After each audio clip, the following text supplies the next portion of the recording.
Hello दोस्तों, आज हम लोग सीखेंगे मैथ के इम्पोर्टेंट चैप्टर एलसीएम और एचसीएफ के बारे में, जिसमें कि एनटीपीसी और ग्रुप डी के एग्जाम में कम से कम एक नंबर का सवाल तो जरूर आता है। तो सबसे पहले देखते हैं कि एलसीएम है क्या। LCM list common multiple. तो लिस्ट कॉमन मल्टीपल यानी कि वह छोटी छोटी संख्या जिसमें प्रत्येक संख्या विभाज्य हो जाए उसे ही हम लोग लघुत्तम समावर्तक कहते हैं, जिसमें कि मल्टीपल का मतलब होता है गुणन। इसमें मल्टीपल का मतलब होता है गुणन, हिंदी में हम लोग बोलते हैं गुणन। जैसे 16 का गुणन निकालना है तो 16, 32, 48, 64 और ये चलते जाएगा, ये अनंत तक चलेगा। अब हम लोग देखेंगे कि एलसीएम कैसे निकाला जाता है। तो हम लोग लेते हैं 4, 8 और 12। तो पुराने मेथड से हम लोग जानते हैं, जिसमें कि हम लोग 5, 6 में पढ़े हैं कि भाग विधि से। तो 2 दूनी 4, 4 दूनी 8, 6 दूनी 12। फिर इसको 2 से एक बार में, 2 बार में, फिर 3 बार में। अब इसका एलसीएम निकलता है 2 गुना 2 गुना 3 गुना 2 गुना 3। इससे कि 2 गुना 2 गुना 2 8, 8 या 24। इसका आंसर हो जाएगा आपका 24। ये आपका एलसीएम निकल गया। लेकिन ये मैथ का बहुत पुराना तरीका है। अब हम लोग जानते हैं कि गुणनखंड विधि से इसका एलसीएम कैसे निकालना है, और गुणनखंड विधि से आप एलसीएम निकालेंगे तो एग्जाम में ज्यादा कारगर रहेंगे। जैसे 4, 8 और 12 का एलसीएम निकालना है तो 4 का गुणनखंड क्या होता है 2 गुना 2, 8 का होता है 2 गुना 2 गुना 2 और 12 का होता है 2 गुना 2 गुना 3। तो हम लोग लिख सकते हैं इसमें कि 2 गुना 2 यानी कि 2 पर पावर 2, फिर 2 गुना 2 गुना 2 यानी कि 2 पर पावर कितना 3, तो 2 पर पावर 3। 2 गुना 2 गुना 3 यानी कि 2 पर पावर 2 गुना 3। ये इसका फैक्टर निकल गया, यानी कि अभाज्य गुणनखंड हो गया। अब हम लोग जानते हैं कि एलसीएम बराबर जो जिसका पावर मैच कर रहा है और सबसे बड़ा होना चाहिए वही उसका एलसीएम होता है। तो 2 का पावर यहाँ 2 है, 2 पर पावर 3 है, 2 पर पावर 2 है, तो इसमें सबसे बड़ा पावर है 2 का 2 पर पावर 3। तो एलसीएम बराबर 2 पर पावर 3। फिर और देखेंगे तो इसमें और कोई संख्या नहीं, 3 है तो 3 को गुना कर लेंगे, यानी कि 8 गुना 3 यानी कि 24। अब ये तरीका से आप बना सकते हैं एलसीएम, जिससे कि आपको अगर कभी नंबर की जगह कोई ए बी सी करके दे दिया जाएगा तो उसमें आपको आसानी रहेगा। अब हम आपको एक उदाहरण देके बताते हैं इसमें। अब ये सवाल आपका रेलवे के एसएससी, रेलवे के जेईई में पूछा गया है, जिसमें कि आपको अभी तुरंत बताए थे कि जिसका पावर बड़ा होगा उसी को लेना है। तो इसका निकाल के हम लोग देखते हैं कि इस सवाल का कैसे एलसीएम निकलेगा। ए स्क्वायर बी स्क्वायर सी स्क्वायर, फिर ए स्क्वायर बी सी और ए क्यू बी क्यू और सी पर पावर स्क्वायर का एलसीएम कैसे ज्ञात होगा। तो हम लोग देखते हैं एलसीएम बराबर सबसे ए पर पावर स्क्वायर, ए पे स्क्वायर, फिर यहाँ भी स्क्वायर, यहाँ क्यू। तो हम लोग जानते हैं कि एलसीएम में सबसे बड़ा वाला पावर का लिया जाता है, तो ए पर पावर क्यू। फिर देखेंगे बी का स्क्वायर, फिर इसमें बी, इसमें बी का क्यू, यानी कि सबसे बड़ा पावर है बी का बी क्यू, तो बी क्यू को ले लेंगे। सी में सी स्क्वायर सी और सी पर पावर स्क्वायर। तो हम लोग जान गए कि इस पे भी स्क्वायर, इसके सबसे बड़ा पावर इसका स्क्वायर है, तो यही इसका एलसीएम हो जाएगा, जो कि रेलवे के जेईई के एग्जाम में पूछा गया है।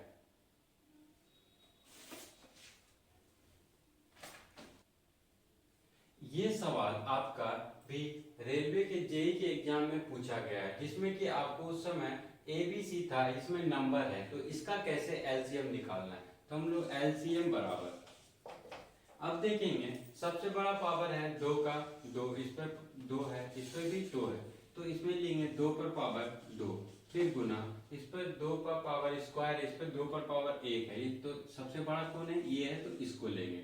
फिर उसके देखेंगे 5 का, यहाँ 5 है, यहाँ 5 का स्क्वायर, तो 5 का पावर बड़ा है, फिर उसमें भी 7 है, इसमें भी 7 है, इसको लेंगे 7 का, यही इसका एलसीएम हो जाएगा। 2 दूनी 4, 3 तिया 9, 5 25, और ये 7 का 7, 25 चौके 100, और 9 7 63, तो इसका हो जाएगा गुना 6300, यही आपका आंसर हो जाएगा। अब हम लोग दोस्तों सीखेंगे कि दशमलव के अंकों का कैसे लघुत्तम समावर्तक निकालते हैं, ये भी एग्जाम में पूछा जाता है। तो ये टाइप का एक सवाल आप देख लीजिए, जैसे 0.5 है और 0.25 है, 1.25 है मान लिया जाए, तो इसका कैसे हम लोग एलसीएम निकालेंगे। तो इसका एलसीएम निकालने के लिए सबसे पहले हम लोग को जानना पड़ेगा कि दशमलव का एलसीएम निकालने के लिए सबसे पहले इसको भिन्न के रूप में ले आएंगे। भिन्न के रूप में ले आएंगे तो ये हो जाएगा 10, ये हो जाएगा यहाँ 100। तो अब हम लोग जानते हैं कि एलसीएम 5/10 और 125/100 का कैसे निकाल सकते हैं। सबसे पहले इसको छोटा कर लेते हैं काट के, तो ये हो जाएगा 1/2, ये हो जाएगा 25, ये हो जाएगा 20 पंचे 25 चौके 100, तो ये हो जाएगा 1/2 और 5/4 का एलसीएम। तो सबसे पहले हमको इसका रूल पता होना चाहिए कि हम लोग भिन्न वाले का एलसीएम कैसे निकालते हैं। इसके लिए रूल क्या है कि एलसीएम बराबर अंश का एलसीएम बटे हर का HCF। तो अंश का एलसीएम बटे हर का HCF। तो इस रूल से हम लोग देखेंगे कि ऐसे, तो ऊपर वाले का एलसीएम और नीचे वाले का HCF। तो हम लोग देख लेंगे कि 1/2 और 1/5 का एलसीएम बराबर हो जाएगा, तो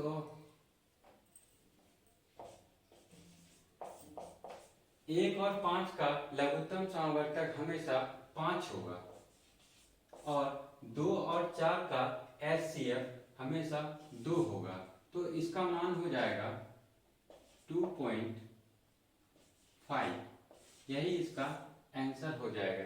ऐसे ही भिन्न के जोड़ का एलसीएम निकाल सकते हैं।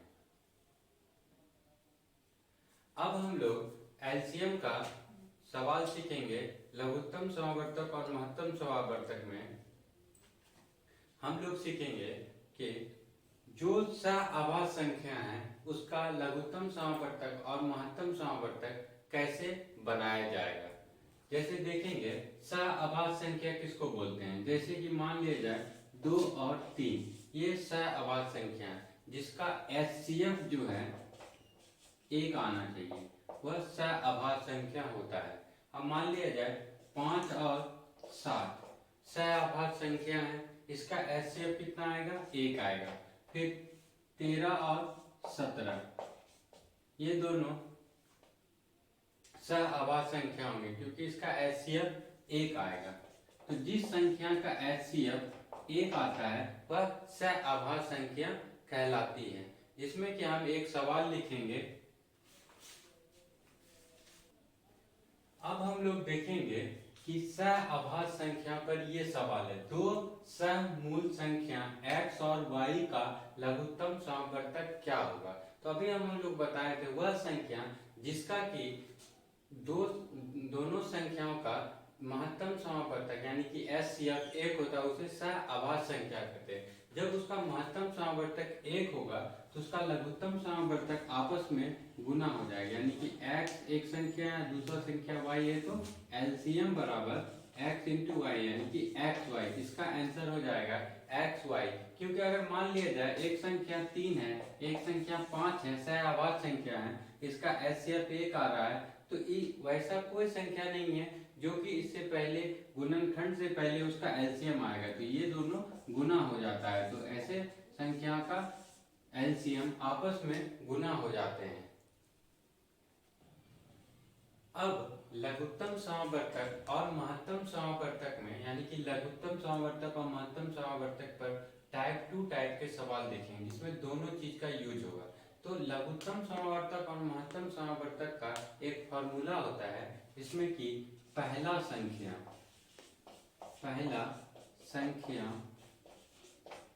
गुना दूसरा संख्या बराबर एलसीएम गुना एचसीएफ होता है। इस सूत्र से कुछ सवाल आते हैं एग्जाम में जिसमें कि होगा, अगर आपको पहला संख्या पूछा गया है तो एलसीएम गुना एचसीएफ बटे दूसरा संख्या हो जाएगा। अगर आपको दूसरा संख्या पूछ रहा है और पहला संख्या दिया हुआ है तो दूसरी संख्या बराबर एलसीएम गुना एचसीएफ बटे पहला संख्या हो जाएगा। फिर अगर मान लिया जाए एलसीएम पूछ लिया तो पहला संख्या गुना दूसरा संख्या अब बटे एचसीएफ हो जाएगा। तो इस सूत्र के सहायता से हम लोग कुछ देखते हैं जो कि रेलवे के एग्जाम में पूछा गया है सवाल। अब हम लोग सीखेंगे कि एलसीएम एचसीएफ के फॉर्मूला पे जो सवाल था उस पर एक सवाल ये है कि एक संख्या 290 है और दूसरा संख्या 600 है, एचसीएफ दिया हुआ है, एचसीएफ 10 है, तो एलसीएम क्या होगा। जब एचसीएफ 10 है तो एलसीएम क्या होगा, तो फॉर्मूला से पहला संख्या गुना दूसरा संख्या बराबर एलसीएम गुना एचसीएफ।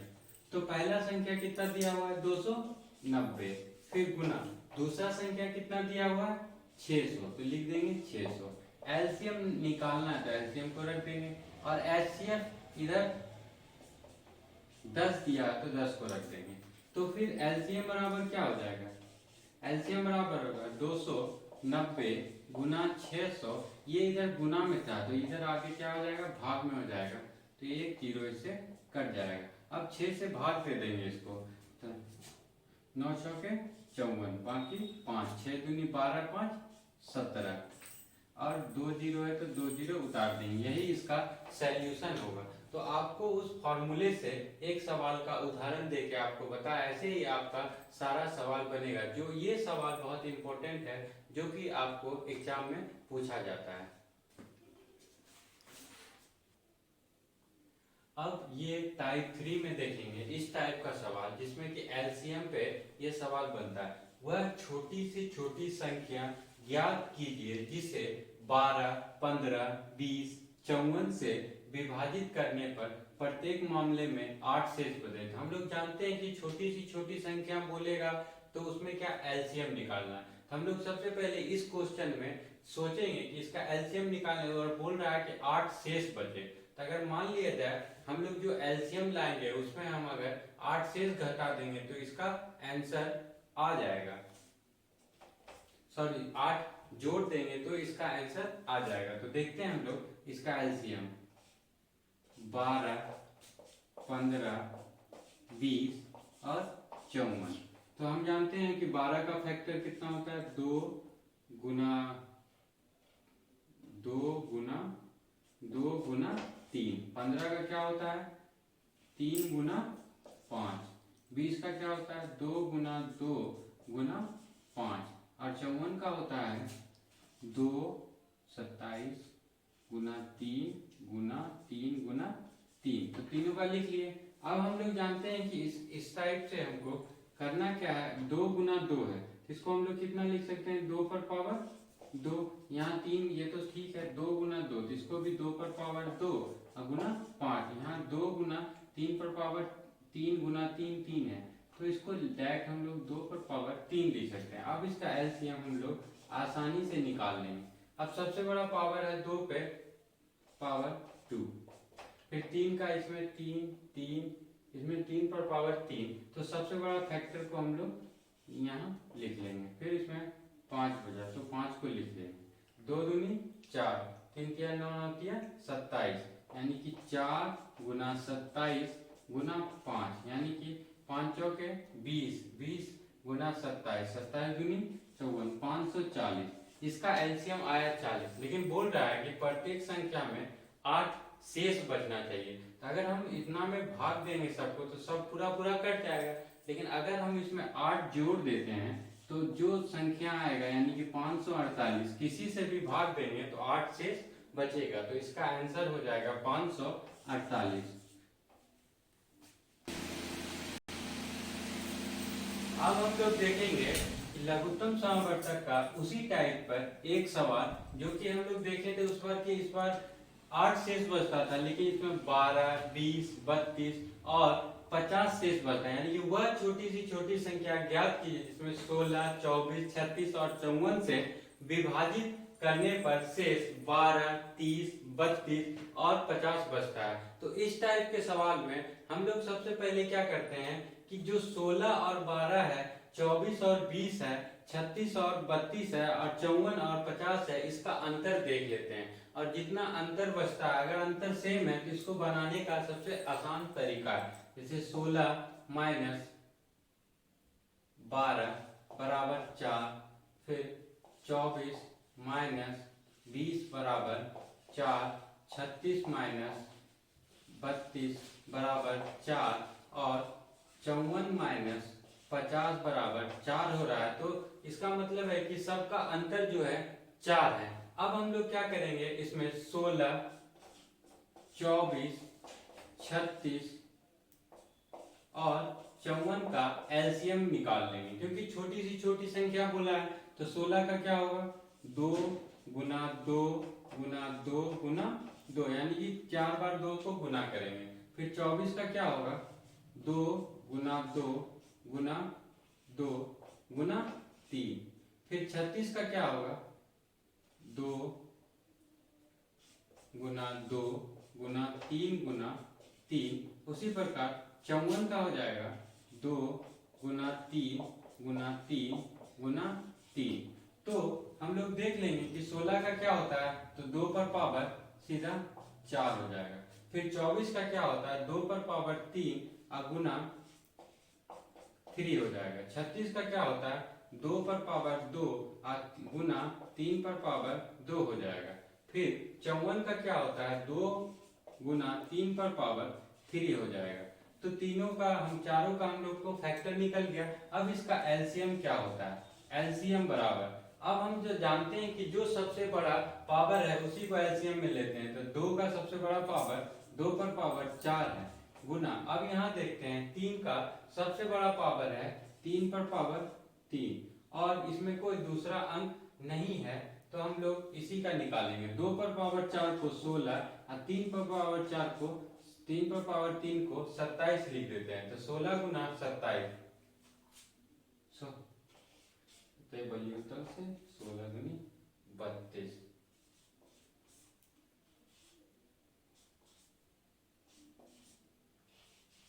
तो इसका एलसीएम हम लोग को आ जाएगा 432। अब बोला था कि 16, 24, 36 और 54 से विभाज्य करने पर 12, 20 और 32 और 50 बचता है, तो इसका अंतर 4 आता है। अगर इस संख्या में 4 घटा देंगे तो 428 जो आएगा उसमें हम 16 से भाग देंगे तो 12 बचेगा, 24 से भाग देंगे तो 20 बचेगा और 36 से भाग देंगे तो 32 बचेगा। तो आंसर हमारा हो जाएगा 428। अब हम लोग सीखेंगे एचसीएफ कैसे बनाया जाता है। एचसीएफ में महत्वपूर्ण सवाल, एचसीएफ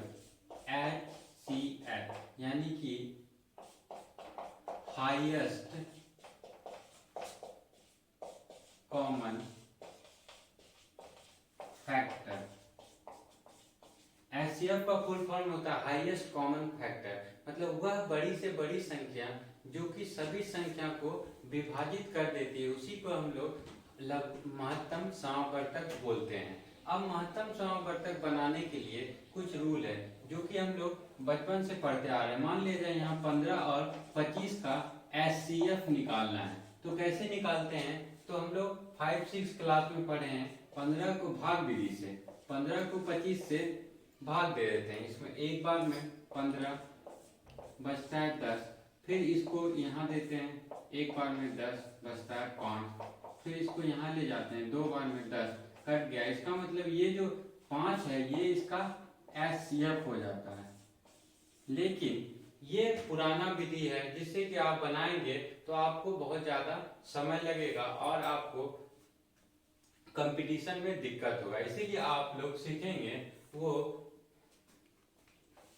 घटाव विधि, जिससे कि आपको बनाने में HCF आसान होगा। मान लिया जाए एक संख्या H है और HX है, दूसरा HY है, तो हम लोग जानते हैं कि वो किसी भी संख्या का महत्तम समावर्तक जो दोनों में संख्या होता है वही होता है। एक संख्या इसका हो जाएगा H और दूसरा इसका क्या हो जाएगा X माइनस वाई, यही इसका क्या हो जाएगा महत्तम समावर्तक यानी कि H। तो एक संख्या H और दूसरा हो जाएगा X माइनस वाई। तो इसको घटाव विधि से, तो इसी रूल पर हम लोग HCF को बनाते हैं। अब देखते हैं, अगर आपको अभी समझ नहीं आया तो अभी आप बनाएंगे तो आपको सारा डाउट क्लियर हो जाएगा। मान लिया जाए 15 और 25 का HCF निकालना है, तो 15 को 25 में घटा लेंगे तो इसका आंसर आएगा 10। लेकिन 10 क्या दोनों से भाग लग रहा है? अगर नहीं लग रहा है तो HCF तो होगा नहीं, तो इसका फैक्टर करेंगे। 10 का फैक्टर क्या होता है 2 गुना 5, तो 2 से बड़ा है 5, तो पहले 5 को देखेंगे कि दोनों से भाग लग रहा है। 5 तिया 15 और 5 गुना 5 25, यानी कि इसका HCF हो जाएगा आपको 5। ये इसका आंसर हो जाएगा। इस विधि से ही आप अभी कंपटीशन में अगर HCF निकालते हैं तो आपको ज्यादा फायदा होगा। ये भाग विधि कहलाता है। अब हम लोग देखेंगे महत्तम समावर्तक का एक सवाल, AQ, BQ, CQ, फिर A square, B square, C square और A स्क्वायर BC का HCF ज्ञात करें। LCM में हम लोग क्या करते थे कि महत्तम मान लेते थे गुणक का, लेकिन यहाँ HCF में जो है उसका उल्टा हो जाएगा, जिसमें सबसे मान बड़ा है वो नहीं लेके सबसे मान छोटा वाला को HCF में रखते हैं। तो यहाँ AQ है, यहाँ A स्क्वायर है, यहाँ A स्क्वायर, इसका मतलब A स्क्वायर का सबसे बड़ा मान है तो इसका A स्क्वायर। फिर BQ, B स्क्वायर और B है तो सबसे छोटा पावर है B का, तो यहाँ B हो जाएगा। फिर CQ, C स्क्वायर और C है और सबसे छोटा पावर C है, तो इसका घात सबसे छोटा वाले घात को हम लोग ले लेते हैं। लेकिन ये तीनों में रहना अनिवार्य है, तब ही HCF में आएगा। तो इसका आंसर A स्क्वायर, B और C हो जाएगा। जैसे AQ, ऐसे सवाल को हम लोग इसी तरीका से बनाते हैं, जैसे AQ, BQ, CQ, A square, B square, C square और A स्क्वायर BC जैसे सवाल का HCF निकालना रहेगा तो हम लोग उसके घात के आधार पर ही उसका HCF निकाल देंगे। तो इसका A स्क्वायर, B और C होगा, यही इसका आंसर हो जाएगा। अब देखेंगे हम लोग 64, 28 और 96 का HCF निकालने के लिए। तो हम लोग भाग विधि से तो बना चुके हैं, लेकिन इस बार घटाव विधि से बनाएंगे। तो घटाव विधि से कैसे बनाया जाता है? 2 का तो हम बता दिए, लेकिन यहाँ पे 3 अंक है। ये सवाल रेलवे में भी पूछा गया है। तो हम लोग देखेंगे कि किसको घटाने से सबसे कम अंतर आता है, तो वही उसका HCF निकालने का सबसे आसान तरीका। अगर हम लोग 28 को 64 को 28 से घटाते हैं तो यहाँ पे लगभग 36 प्राप्त होता है, और अगर 96 को 64 से घटाते हैं तो 32 प्राप्त होता है। इसका मतलब कि सबसे छोटा घटाव इन तीनों का अंतर में 32 ही है, तो 32 को लिख लेंगे। 32 क्या दोनों इस सब से भाग लग रहा है? क्या नहीं लग रहा है, क्योंकि 32 जो है 28 से बड़ा है, तो पहले ही नहीं। फिर इसका फैक्टर निकालेंगे। मान लिया जाए 2 गुना 16, तो 16 लग रहा है क्या? 16 चौके 64, 16, ये 28 नहीं लग रहा है। फिर इसको क्या कर देंगे 2 गुना 8 कर लेंगे। 8 लग रहा है क्या? 8 8 64, 28 नहीं लग रहा है। तो हम लोग फिर देखेंगे 2 गुना 2 यानी कि 4 को लगा के देखेंगे। तो 4 को लगा के देखते हैं, 16 चौके 64, 7 चौके 28, 4 दूनी 8, 1 4 चौके 16, यानी 96। 4 से 64 भी लग रहा है, 28 भी और 96। हम लोग जानते हैं HCF का वह हाईएस्ट मान है जो सब में क्या लगता है विभाज्य कर देता है उसी को हम लोग एचसीएफ बोलेंगे। तो इसका एचसीएफ जो है हो जाएगा आपका 4। ये आपका आंसर हो जाएगा। ये घटाव विधि से है और ये बहुत आसान तरीका है, जिसको आप फॉलो करेंगे तो आपको थोड़ा पहले कठिनाई होगा, लेकिन आप बनाइएगा तो ये आपको आसानी से आंसर दे देगा। अब इस टाइप का भी सवाल देखते हैं, जैसे कपड़े के 3 टुकड़े की लंबाई क्रमशः 1.26 मीटर, 1.62 मीटर एवं 1.98 मीटर है, तो कितनी अधिकतम लंबाई द्वारा इन्हें पूरा पूरा मापा जा सकता है। जैसे कि मान लिया जाए लंबाई है, तो अगर इसकी माप के लिए सबसे पहले इसको क्या करना पड़ेगा, हम लोग को मीटर से सेंटीमीटर में लाना पड़ेगा। इससे दशमलव का जो टेंशन है वो खत्म हो जाएगा।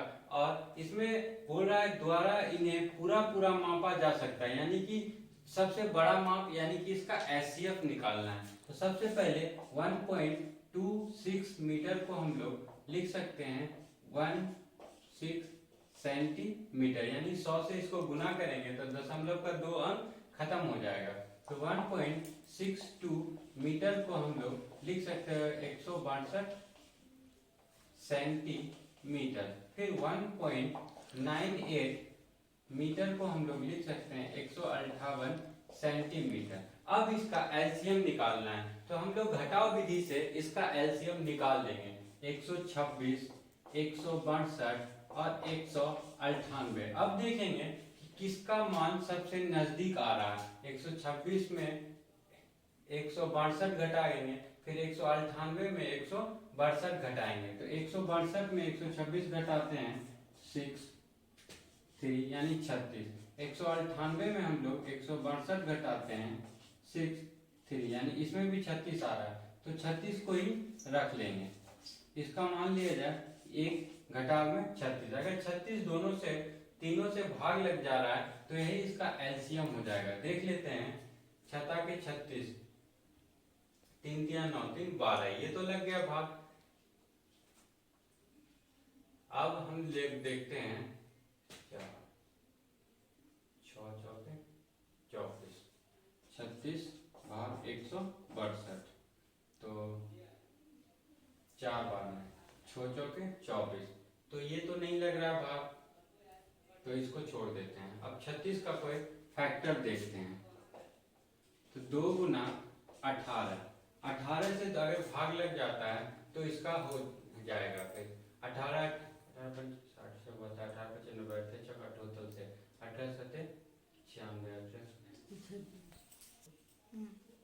तब हम लोग देखेंगे, अब 18 को इससे भाग देते हैं। 18 सते 26 से 18 गुना 8 162, 18 का 1 और 18 यानी 18 सबसे भाग लग रहा है, तो इसका एचसीएम हो जाएगा एचसीएफ बराबर 18। यही इसका आंसर हो जाएगा।